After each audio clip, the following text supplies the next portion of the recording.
minutos. Nosso assunto continua sendo ainda o tarifaço, agora fazendo uma conexão com a nossa reportagem nos Estados Unidos. Pedro Paiva chegando por aqui, porque a gente lembra, né, Pedro, sempre com os nossos ouvintes, nossos telespectadores, o Brasil está vivendo essa situação com os Estados Unidos, mas os Estados Unidos está vivendo essa mesma situação com um monte de outros países tendo que fazer, ou não, várias outras negociações. Que informações você traz para nós aí direto de Nova York? Boa tarde, bem-vindo. Olá, Renan, Adriane, boa tarde. Boa tarde a todos os nossos ouvintes também. Como eu quero começar aqui pelo último tema que vocês estavam discutindo, que é exatamente a reunião, né, entre Haddad e Scott Bessent. Essa reunião era para ter acontecido essa semana, né, pelo menos de acordo com o Haddad, na semana passada, mas agora, hoje, ele falou ali em coletiva de imprensa que tinha data que seria na quarta-feira que vem.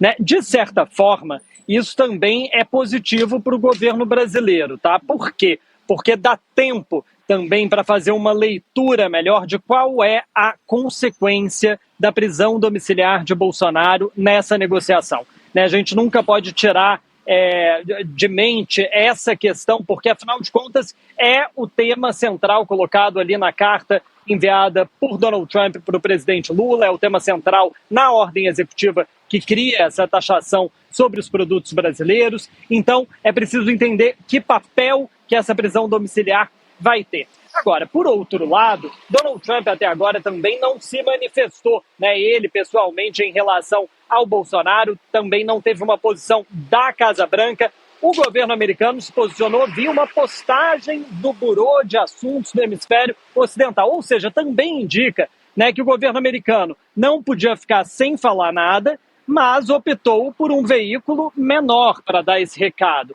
Né? Então, é possível aí que ainda tenha um espaço de diálogo, e esse encontro entre Haddad e Bessent, como o próprio Haddad colocou, é um primeiro espaço desses. Né? E dali, dependendo do que sair dessa conversa, eles podem aí sim entrar numa negociação de fato. Agora, falando sobre os outros atritos, né, comerciais dos Estados Unidos, hoje a gente teve uma situação curiosa por aqui.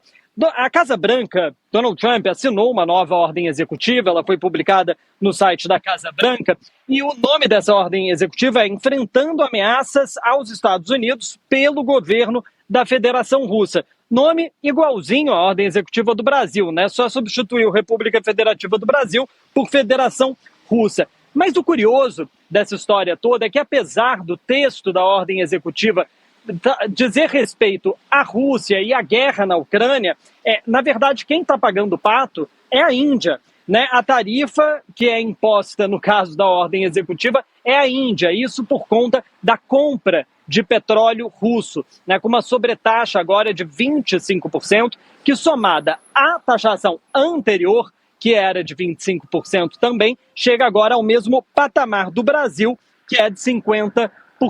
Essa ameaça, inclusive, já tinha sido feita a outros países. Isso desde aquela visita no mês passado de Mark Rutte, o secretário-geral da OTAN, em Washington. Essa ameaça foi feita também à China e ao Brasil, que também compram produtos da Rússia. Mas, por enquanto, o governo americano está optando por aplicar essa tarifa específica apenas no caso da Índia.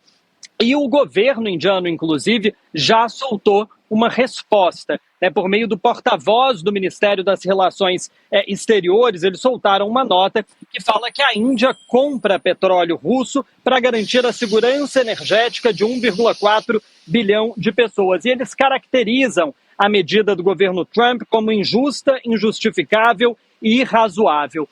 Ou seja, mais um país agora, e na verdade agora a Índia chegando no topo, né, da pirâmide, junto com o Brasil, ali na taxação de 50%, e lembrando, né, que a gente tem aqui agora as principais tarifas, a principal briga sendo exatamente em torno do BRICS. Né? Tem Brasil e Índia com 50%, tem uma negociação difícil com a China, e a Rússia também está chegando agora no prazo final dado por Donald Trump para aceitar uma proposta de cessar-fogo na guerra na Ucrânia, podendo aí correr o risco de ter aplicado contra os produtos russos uma tarifa de 100%.